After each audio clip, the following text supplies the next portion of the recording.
Okay guys, so of course we've been following the VBS story quite closely, and yeah, so we saw that the VBS chief financial officer Philip Truter was sentenced to an effective 7-year prison sentence, and he's going to turn to be one of the state's ace witness. So basically he got into an agreement with the state and he's turning on all his guys now, and ultimately he basically admitted the fact that he knew that his behavior was wrong and that he was out of line at all times, but he did it in any case.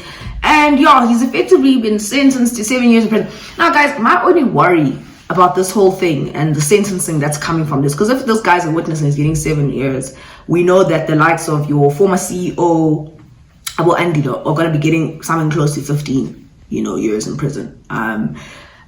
So it's just, my worry is that where has this ever been done? Can somebody show me precedents for white collar crimes where people have been sentenced in South Africa? I haven't seen it. White people are found guilty every day of white collar crimes and they walk away and they continue living their lives and they pay a fine, and that's that. These guys, it's obviously they're here to make an example with them, and I mean, to a certain extent they deserve it, but at the same time I want to see where it's ever been done before. And this is why I say our judicial system is very, very, very, very, very, very, very biased, and they're very, very influenced by what they see in the media, and they're very influenced by this whole drive to basically just kill black people. Honestly speaking, black people are just incompetent thieves and are just terrible individuals, and that's the narrative that's being pushed, and that's the narrative that the courts are also going with. And clearly we see that clearly in the sentencing. Where has it ever been done where a person has been sentenced, I want to know, to 7 years in prison? Because I can tell you for free, we haven't seen the sentence of all the other directors, but they'll be looking at about 15 years,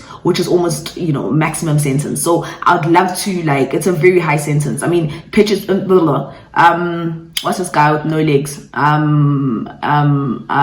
guy, Oscar Pistorius. Sorry, Oscar. Oscar didn't get, Oscar got 5 years in prison for murder.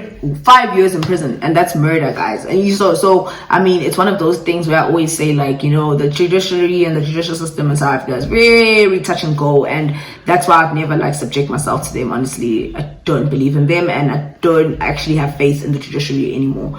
And yeah, we'll be watching very closely to see what the sentencing of the other guys will be. And yeah.